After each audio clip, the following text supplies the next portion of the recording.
Hello, everybody. Welcome to week 5 of the course. Last week, and I do know that this is one of the more difficult courses. So you're almost through with it. Last week here.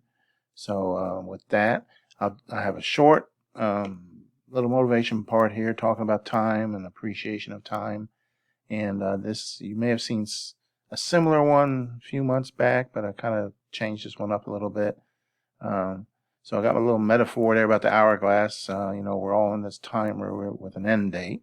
We just don't know what the end date is. So that's where I got that little hourglass metaphor there. And, so it's about appreciating time. And, one of my points is why rob yourself of the future time you have coming to you. Again, we have X number of days, hours, and minutes. And every time, if you're in a situation where you put things off, whether it be with schoolwork or whatever the case is, you're robbing yourself of time. And the world is full of what I call time bandits. And, we have distractions, excuses, and, a lot of explanations of how we rationalize sometimes procrastinating on things. Sometimes we do have legitimate things going on in our lives, but that's not what I'm talking about. I'm talking about all the other things that are reasons we put things off. And when we put things off that we still have to do, we're robbing the future because we didn't get it done in the present. So that's kind of my point there. Whether it be school or other responsibilities you may have, we have, it's not necessarily something you have to do, but it is something you get to do. And, you being in like a graduate program, I mean, that's even exceptionally something you get to do. So, but again, this is something future leaders, some of you may be, or may already be, these are ideas you may want to share with people in the future too. So, but anyway, so my point is, you get to do this, whatever it happens to be. You're given the time. You should appreciate the time. You should appreciate the opportunity that you've been given the time to do it. All right. Turn negatives into positives. And don't make excuses. A lot of times our go-to is an excuse instead of just whatever the reason is. But anyway, so you just need to ask yourself, what will you do with the time you've been given? All right, and appreciate the time you have been given, and don't waste it. All right, so there we are. That's the end of that.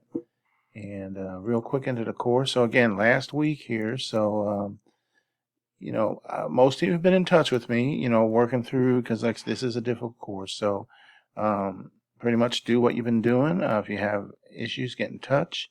We have, I believe it's 4 chapters this week, So the last 4 chapters here are price discrimination. Chapter 13, 14 is indirect discrimination. Then we jump up to 19 and 20. So adverse selection and moral hazard. All right. And then what else we got in here? So we got discussion. Just keep what you're doing on the discussions, the assignments, and the final exam. And generally, these final exams kind of mirror what was in the quizzes. So you should have enough time to do that. And we also ask about do the survey for us, because every time I have you in a course here, I'm also simultaneously working on updating other courses based on the information we get back from these surveys.